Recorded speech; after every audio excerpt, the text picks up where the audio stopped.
Dear students, जब तक exam का डेट घोषित नहीं होता है तब तक हमारे लिए कोई उपाय नहीं है सिवाय इसके कि हम अपनी स्टडी को कंटिन्यू रखें और जितना संभव हो सके रिवाइज करते रहें। हम लोग अपने चैनल्स पे कई सारे टॉपिक्स कर चुके हैं, कुछ बुक्स को समाप्त कर चुके हैं और अब इनका रिवीजन वर्क चल रहा है। ये रिवीजन वर्क आपको माइंड में रखेगा उन प्रश्नों को, जब आप एग्ज़ाम में जाएंगे तो कन्फ्यूज़न क्रिएट होता है। अगर रिवीजन अच्छा रहेगा तो ये कन्फ्यूज़न आपको नहीं होगा। इसलिए जब तक एग्ज़ाम का डेट नहीं आता है इन टॉपिक्स को आप करते चलें और प्रैक्टिस सेट्स संभव हो तो बनाते चलें। अब प्रैक्टिस सेट्स को लेकर आपके बहुत सारे प्रश्न आ रहे हैं, कमेंट आ रहा है। अभी मार्केट में प्रैक्टिस सेट नया नहीं आया है। जब भी कोई अच्छा प्रैक्टिस सेट आएगा हम आपको ज़रूर कन्वे करेंगे। 10 दिन 12 दिन अभी आप और रुक जाएं, मार्केट में अच्छे प्रैक्टिस सेट्स आएंगे, नया कुछ पब्लिकेशन आपको देखने को मिलेगा। क्योंकि अभी मार्केट में जो पुराना वाला 3 महीने पहले का था वही मार्केट में फ्लोट कर रहा है।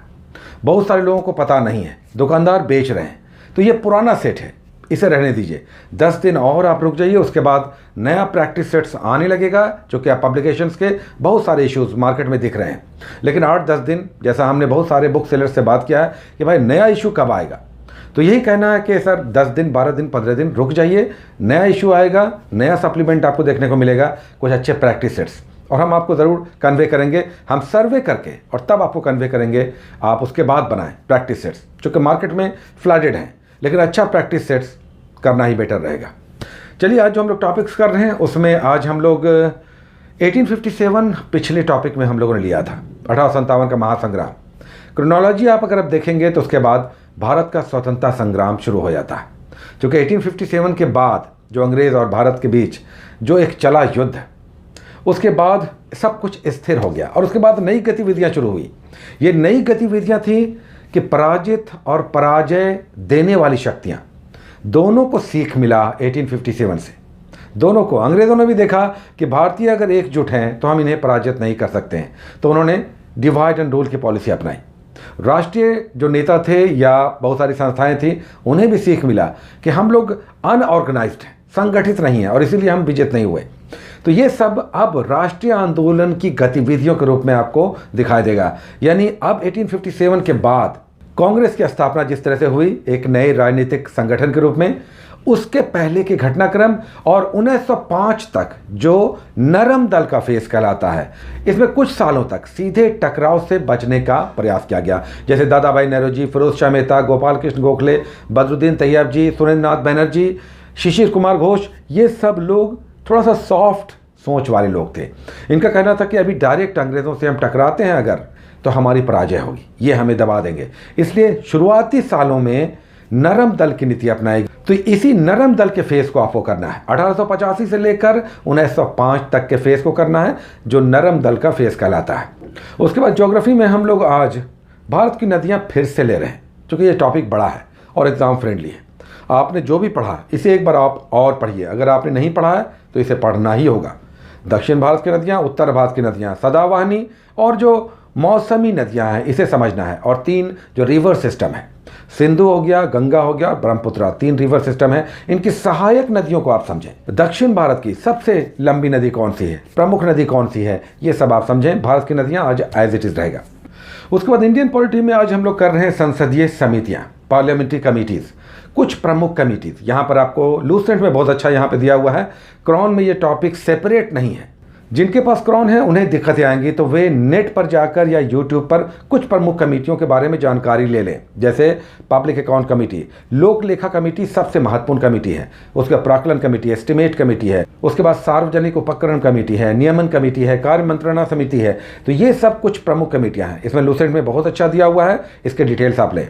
उसके बाद साइंस में आज हम लोग केमिस्ट्री में वेरी वेरी इंपॉर्टेंट टॉपिक, और यह है एसिड, बेस और सॉल्ट, अम्ल, भस्म और क्षार।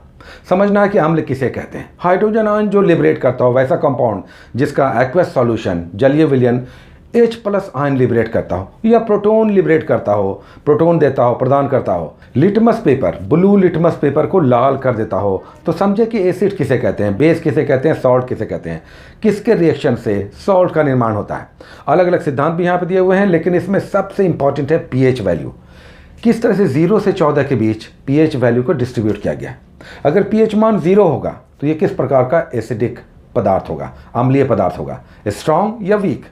ये दिया हुआ है, ऐसे आप समझें। इसके बाद अलग अलग पदार्थ में किस प्रकार के एसिडिक सब्सटेंस हैं, जैसे नींबू है, इमली है या टमाटर है, इनमें किस प्रकार का एसिडिक अम्ल है, ये सब भी एग्जाम में पूछा जाता है। तो ये आप करेंगे एसिड, बेस और सॉल्ट में। उसके बाद हम लोग 2 टॉपिक्स करते हैं एसपीडी से, जीके जीएस और एसपीडी के साइंस से सेपरेटली। जीके जीएस वाले सेगमेंट से आप आएंगे तो यहाँ पर आज हम लोग 84 और 85 2 पेजेस कर रहे हैं। यूजुअली हम लोग 2 पेजेस कर रहे हैं। 84 नंबर पेज पे आएंगे, अच्छा इन्फॉर्मेशन है यहाँ पर, 2 बड़े इन्फॉर्मेशन है।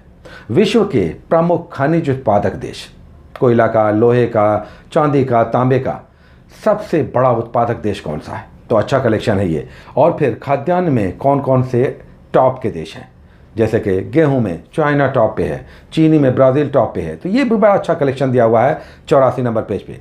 उसके बाद हम लोग साइंस के सेगमेंट में 10 मॉडल सेट्स करते हैं एसपीडी से, जिसमें आज हम लोग 221 से लेकर 230 मॉडल सेट्स, 10 मॉडल सेट्स करेंगे। 221 से लेकर 230 के बीच 10 मॉडल सेट्स।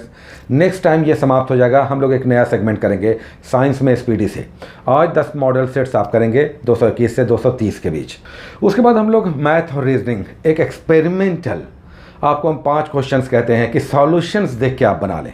बहुत अच्छी स्थिति होगी अगर इस पर आप काम कर रहे हैं, विशेषकर जो मैथ और रीजनिंग में कमज़ोर हैं। बस कोई भी एक मैथ और रीजनिंग की बुक आप ले लें जिसमें सॉल्यूशंस अधिक हों, जिसमें बना हुआ हो, सॉल्यूशंस अधिक हों, आपको सॉल्यूशंस देखना है। ऐसे 30 सॉल्यूशंस हर टॉपिक में अगर आप बना लेते हैं, कलेक्ट कर लेते हैं, तो आप एग्जाम में इन क्वेश्चंस को बना लेंगे, अधिकतर संभावना है। यहाँ पर मैथ में हम लोग 3 टॉपिक्स ले रहे हैं, 6 दिन हम लोग चलाएंगे, 5-5 क्वेश्चन हम लोग ले रहे हैं, 6 दिन चलाएंगे, 30 का कलेक्शन करना है। इसमें पहला टॉपिक मैथमेटिक्स में औसत है, एवरेज है, 5 क्वेश्चन सॉल्यूशंस के साथ बना लें, कॉपी में नोट कर लें, और उसे संभव हो टाइम मिले तो रिवाइज करते रहें। उसका दूसरा टॉपिक है समय और दूरी, यानी टाइम एंड डिस्टेंस है, 5 क्वेश्चन सॉल्यूशन के साथ बनाना है। और तीसरा साधारण ब्याज से, सिंपल इंटरेस्ट, 5 क्वेश्चन आप बनाने सॉल्यूशंस के साथ।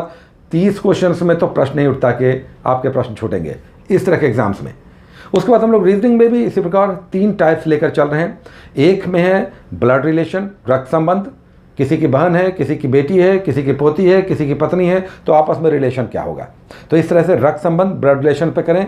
उसके बाद एज रिलेटेड है, आयु संबंधी है। अगर 50 वर्ष था, 10 वर्ष पहले पिता की आयु, बेटे की कुछ और थी, तो दोनों की आयु में डिफरेंस क्या है। तो आसान है, इससे प्रश्न आते ही आते हैं और बनने वाले आते हैं। और तीसरा है शब्द संरचना, यानी वर्ड फॉर्मेशन। कोई लेटर दिया हुआ है जैसे एलिमिनेशन, अब इससे कितने ऐसे मीनिंगफुल वर्ड्स बन सकते हैं, तो इस तरह के वर्ड फॉर्मेशन में आपको दिखाई देते हैं क्वेश्चंस। उसके बाद हम लोग करंट अफेयर्स करते हैं। इसमें हम लोग 6 दिन का date wise online current affairs कर रहे हैं। मई मंथ चल रहा है, दूसरा सेगमेंट है 7 से लेकर 12 मई के बीच date wise online current affairs करने हैं। हर डेट में कम से कम 5 से 8, संभव हो तो 10 करंट अफेयर्स आपको निकालना है। नेशनल करंट अफेयर्स बहुत बड़ा काम आपका होगा, चूँकि अखबार हर किसी के पास नहीं आ रहा है।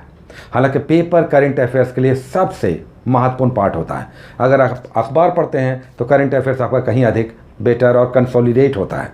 एनीवे, कम से कम ऑनलाइन करें। मैगजीन आने लग गया तो मैगजीन भी हम लोग करेंगे, और फिर हम लोग कुछ वार्षिकांक कर लेंगे करंट अफेयर्स में, उससे भी काफ़ी काम होगा। और लास्ट में हम लोग हिंदी करते हैं। हिंदी में हम लोग संज्ञा कर रहे थे, अब सर्वनाम करेंगे, प्रोनाउन। तो इसके अलग अलग प्रकार और फिर उनके एग्जाम्पल्स पूछे जाते हैं। तो उदाहरण प्रकार के साथ उनके अलग अलग उदाहरण।